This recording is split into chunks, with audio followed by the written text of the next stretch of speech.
148ാമത്തെ chapter നമ്മൾ കണ്ടത് ടാഞ്ചറോ strongest ഒപ്പോണന്റായിട്ടുള്ള അക്കാസയായിട്ട് അല്ലറ ചില്ലറ ഫൈറ്റ് ഉണ്ടാക്കിയിട്ട് ഒരു മാസ് ഡയലോഗ് അടിച്ച് നിൽക്കുന്നിടം വരെയായിരുന്നു. 149ാമത്തെ ചാപ്റ്റർ തുടങ്ങുമ്പോൾ നമുക്ക് കാണാം അക്കാസ എന്തോ ചിന്തകളിലൊക്കെ മുഴുകി നിൽക്കുകയാണ്. അക്കാസ തുടക്കത്തിൽ തന്നെ ചിന്തിക്കുന്നുണ്ട്, ഞാൻ എന്തൊക്കെയോ തെറ്റിദ്ധരിച്ചു വെച്ചിട്ടുണ്ട്.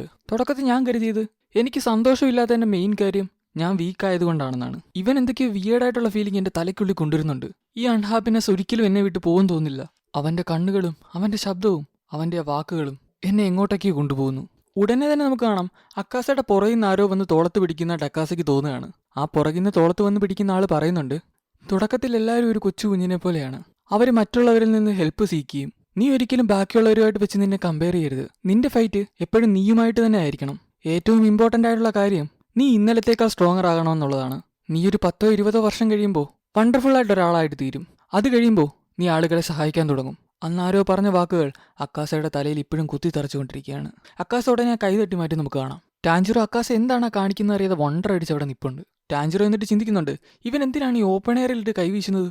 അക്കാസ എന്നിട്ട് ടാഞ്ചിറോട്ടർക്കുള്ള മുഴുവൻ ദേഷ്യം എടുത്തിട്ട് ടാഞ്ചിറോനെ ഇടിക്കാനായിട്ട് വരികയാണ്. ദൈവഭാഗ്യമെന്ന് പറയട്ടെ, ടാഞ്ചിറോ അവിടെ നിന്ന് ഒഴിഞ്ഞു മാറുകയാണ് ചെയ്തത്. ഇല്ലെങ്കിൽ ആ ഇടിക്ക് ടാഞ്ചിറോ അവിടെ പപ്പടമായിപ്പോയനെ. ഉടനെ തന്നെ നമുക്ക് കാണാം താഴേന്നൊരു ഇടി ടാഞ്ചിറോന്റെ താടിയലിനിട്ട്. ടാഞ്ചിറോ എന്നിട്ട് ചിന്തിക്കുന്നുണ്ട്, എനിക്കിവന്റെ മൂവ്മെന്റ്സ് പ്രെഡിക്റ്റ് ചെയ്യാൻ പറ്റിയാലും വലിയ പ്രത്യേകിച്ച് കാര്യമൊന്നുമില്ല, അടി കൊള്ളുമെന്ന്. ഇവരെന്നിട്ട് അങ്ങോട്ടും ഇങ്ങോട്ടും നല്ലപോലെ ഫൈറ്റ് എടുക്കുന്നുണ്ട്. ടാഞ്ചിറോ അക്കാസായിട്ട് പിടിച്ചിരിക്കാൻ കുറേ കഷ്ടപ്പെടുന്ന നമുക്ക് കാണാം. ഓർക്കണം, രംഗോക്കു ഈ അക്കാസായിട്ടാണ് പിടിച്ചു നിന്നത്. അടുത്ത ഷോട്ടിൽ നമുക്ക് കാണാം ടാഞ്ചിറോ അക്കാസന്റെ പെടലി നോക്കി അടയ്ക്കുന്ന വെട്ടുന്നുണ്ട്. പക്ഷെ അത് കംപ്ലീറ്റ് ആയിട്ട് മുറിക്കാൻ അവന് സാധിച്ചില്ല. അപ്പോഴത്തേക്ക് അക്കാസ പറയുന്നുണ്ട് അതൊരു നൈസ് ടെക്നിക്ക് ആയിരുന്നു എന്ന്. എന്നിട്ട് വീണ്ടും അവർ ആ ഫൈറ്റ് തുടരുകയാണ്. അടുത്ത ഷോട്ടിൽ നമുക്ക് സെഞ്ചൂറോ രംഗോക്കുനെ കാണാം. അവനിങ്ങനെ ക്യോജുറോനൊക്കെ പ്രാർത്ഥിക്കുകയാണ്. ഒരു മേജർ ഫൈറ്റ് തുടങ്ങാൻ പോവാണ്. ഫാദറും പോയിട്ടുണ്ട്. ഫാദറിനെയും ടാഞ്ചുറോനെയും പ്രൊട്ടക്ട് ചെയ്തേക്കണേ. എന്നിട്ട് അവനിങ്ങനെ മനസ്സിൽ ചിന്തിക്കുന്നുണ്ട്, ടാഞ്ചുറോയ്ക്ക് അവൻ കൊടുത്തുവിട്ട ലെറ്റർ കിട്ടിക്കാണു എന്തോ.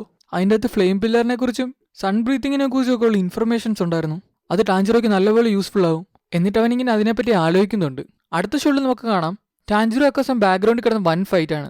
അപ്പോൾ അതിന് തൊട്ട് ഫ്രണ്ടിലായിട്ട് മറ്റേ കാക്ക നിപ്പുണ്ട്. ആ കാക്ക പറയുന്നുണ്ട്, സെഞ്ചൂറോ കൊടുത്തുവിട്ട ലെറ്റർ ഇതുവരെ ടാഞ്ചുറോയ്ക്ക് കൈമാറാൻ പറ്റിയിട്ടില്ല. അവനത് കൊടുക്കുന്നതിന് മുമ്പാണ് ഈ ഫൈറ്റ് തുടങ്ങിയത്. അവൻ അക്കാസയെ തോപ്പിക്കാൻ വേണ്ടിയിട്ട് ഇത് വായിക്കേണ്ട ആവശ്യമുണ്ട്.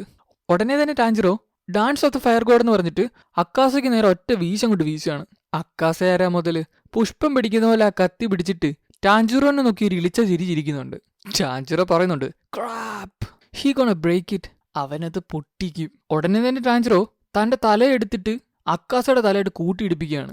അപ്പൊ അക്കാസ പറയുന്നുണ്ട്, നല്ല തല, പക്ഷേ ടാഞ്ചിറോയുടെ മനസ്സിൽ ഇങ്ങനെ പറയുന്നുണ്ട്, let's go let's go let's go. പെട്ടെന്ന് തന്നെ ടാഞ്ചിറോ അക്കാസയുടെ താടിയിൽ നോക്കിയൊരു ചവിട്ടി ഔട്ടാണ്. ബട്ട് എന്നിട്ടും അക്കാസ അതിൽ നിന്ന് പിടിവിടുന്നില്ല. പെട്ടെന്ന് തന്നെ നമുക്ക് അടുത്തൊരു മാസ് ഷോട്ട് കാണാം. അത് വേറൊന്നുമല്ല, അക്കാസയുടെ കൈ അതേ ഷേപ്പിൽ തന്നെ തെറിച്ചു പോകുന്ന ഷോട്ടാണത്. നമ്മൾ വിചാരിക്കും അതെങ്ങനെ. കഴിഞ്ഞ വീഡിയോക്ക് നമ്മൾ പറഞ്ഞില്ലേ തെറിച്ചുപോയ ഗിയു, അവൻ വന്നിട്ട് കൈ വെട്ടിയതാണ്. ഗിയുവിന്റെ മുഖത്ത് അതിന്റെ നല്ല ക്ഷീണം കാണാം. ഗിയു എന്നിട്ട് പറയുന്നുണ്ട്, എനിക്കിപ്പോൾ നിന്നോട് നല്ല ദേഷ്യമുണ്ട്. എന്നെ ചവിട്ടി നേരത്തെ പറപ്പിച്ചതിന് താങ്ക്സ് അപ്പർ മൂൺ 3. ഇവിടെ വെച്ചാണ് നമ്മുടെ 149 ചാപ്റ്റർ എൻഡ് ആകുന്നത്. അപ്പോൾ ബാക്കിയുള്ള ചാപ്റ്റർ ഉടനെ വരുന്നതായിരിക്കും. വീഡിയോ ഇഷ്ടപ്പെട്ടാൽ ലൈക്ക് ചെയ്യുക, സപ്പോർട്ട് ചെയ്യുക. പുതിയൊരു വീഡിയോ ആയിട്ട് കാണുന്നവരെ ബൈ.